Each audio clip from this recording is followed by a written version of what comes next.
You guys,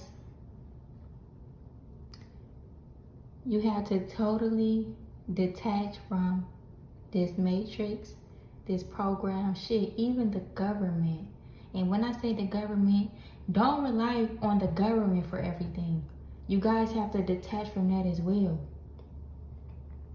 You guys have to get out here and find a way to get it. Stock up on money. Stock up on money, yes. Stock up on food. Stock up on things that you need. Protect your energy at all freaking costs. Because these narcissists, y'all seen that movie, The Purge? Yeah, they're on a purge right now. That's what it seemed like. They're targeting the chosen ones. Anybody that made it as successful, they're on your ass.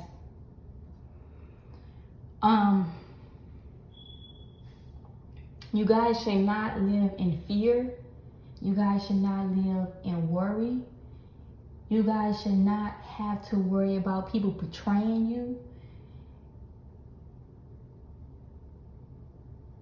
You shouldn't have to worry about feeling weighed down, pressured, burdened, isolated, trapped. You shouldn't have to feel like